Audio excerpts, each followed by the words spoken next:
Sometimes just stepping into another person's creative space, either physically or mentally, is enough to offer a creative jolt all your own. And I think that's what you'll take away from this visit to Betsy Croft's ceramic studio, where she approaches art as a true sensory experience.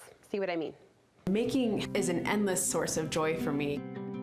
I love feeling the clay. I love the way that it smells. I love the way that it can take on a life of its own. You can have one idea in mind and come out with something totally different. And that kind of encapsulates the experience of ceramics. I'm actually really inspired by the Japanese aesthetic of wabi-sabi, which is the idea that imperfections are beautiful and transient beauty and things that happen in nature are meant to be appreciated in the process.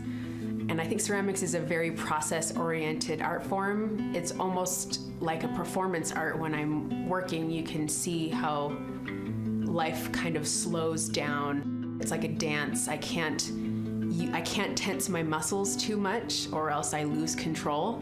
Interestingly, I don't really know how that works, but the more relaxed I am about things and the more mindful I am, the more I'm able to get a more satisfying outcome. It's really fascinating for me to think about the sacred nature of a vessel and the communion that happens when a person puts something inside of a piece that they bring to somebody else and they share something. And I think there's a communication that happens that is so silent and unspoken and yet has so much meaning. That's a really essential part of my work, is creating things that can hold other things and be a transportation device that says, I want to share something with you, I want to break bread with you, I want to drink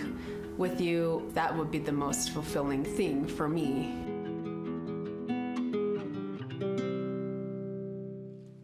Beautiful. Betsy is just one of the talented local artists whose work will be featured this weekend at the Beehive Bazaar. It's their holiday show, strategically scheduled at the beginning of December, just in time to tackle that Christmas list. Doors open on Thursday at 10 a.m. New location, they're at the Bright Building in downtown Provo. You'll find jewelry, treats, art, clothing, children's accessories, toys, and home decor, all handmade or vintage. You can visit beehivebazaar.com for a complete list of vendors, and the show, we should say, runs through Saturday.